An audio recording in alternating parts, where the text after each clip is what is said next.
I just ran over my toe with my chair.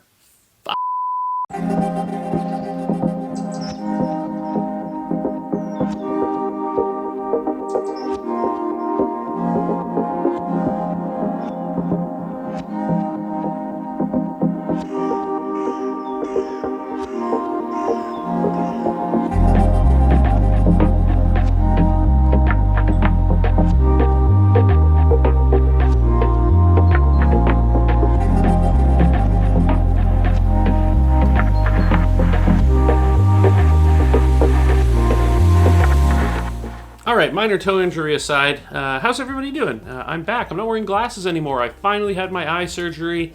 Both my eyes point in the same direction, and they can both see stuff now, which is unbelievably cool. I'm sure most of you understand what that's like, but for me, it's been a while.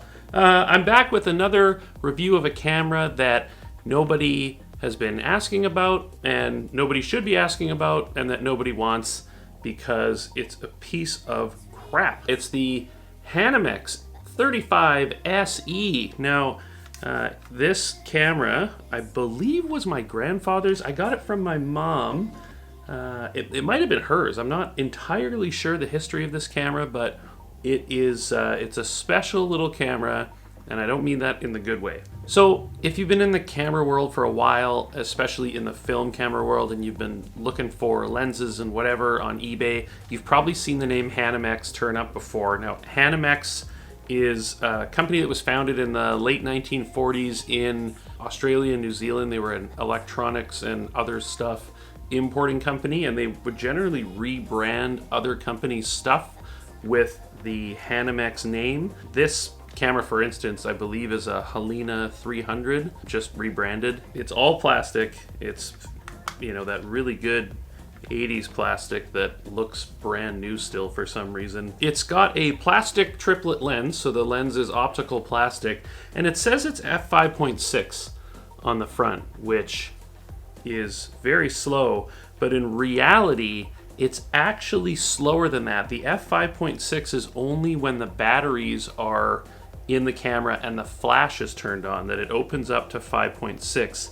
It is f9.5 wide open without the flash on, wide open, or f16 if you just move this little dial or this little switch on the side here, you can see the aperture open and close. Well, I can see the aperture open and close. You cannot. It's a very basic camera in operation. It's basically just a zone viewfinder. It's fixed focus. Like I said, it's a plastic lens. It's a triplet, and it's got a winding wheel film advance.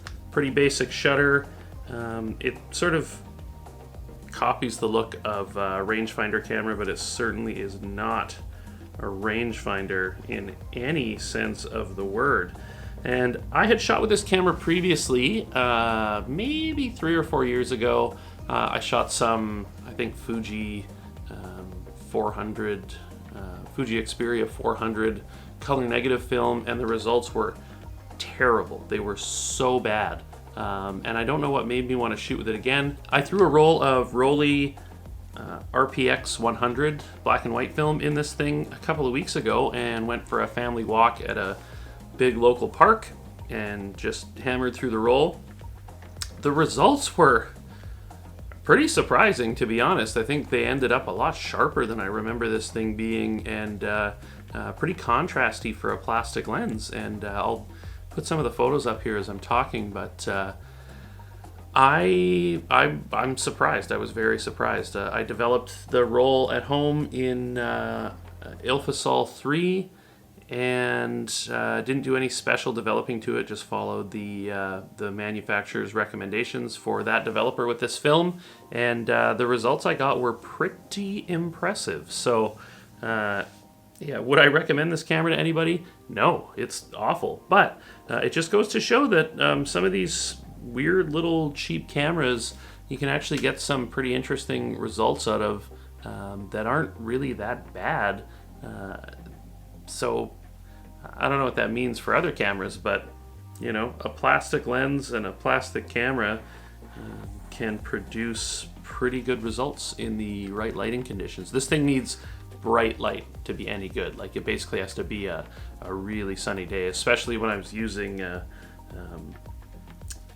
ISO film. It'll take 100 ISO and 400 ISO, and that's pretty much it. You wouldn't want to put anything else in this camera, generally speaking. You wouldn't want to use this camera at all. And the shutter sound on it is pretty quiet too, so if you wanted to shoot some street with this thing, you could. I don't know why you'd want to, but you certainly could. So, yeah.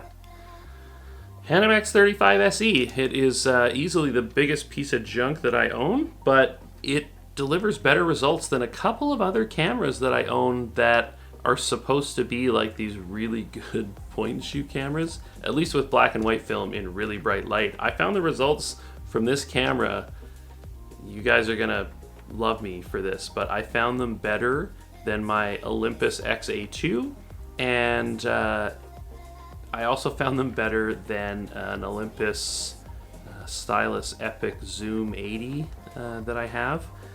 And you know, those are expensive cameras these days. They're kind of popular cameras that everybody wants, and nobody wants a Hanimex 35 SE, and they shouldn't be worse than this camera, but for some reason those lenses seem softer to me, and it's really weird. But and that's just with black and white film in bright sunlight. I have to emphasize that. Bright sunlight. This is a summertime, middle of the hot day camera. Like, it's a very specific camera, so in that regard, those other cameras are way better because they're more versatile. But in that situation, this thing's pretty impressive. So don't go buy one, because you'll hate it and you'll call me stupid, and that hurts my feelings. And I take it personally every time you guys leave mean comments. So, you know, no, I don't care. You can say whatever you want. But yeah, Hanimex 35 SE, just a little bit of fun today. I hope you guys are doing well, and I will see you in the next video.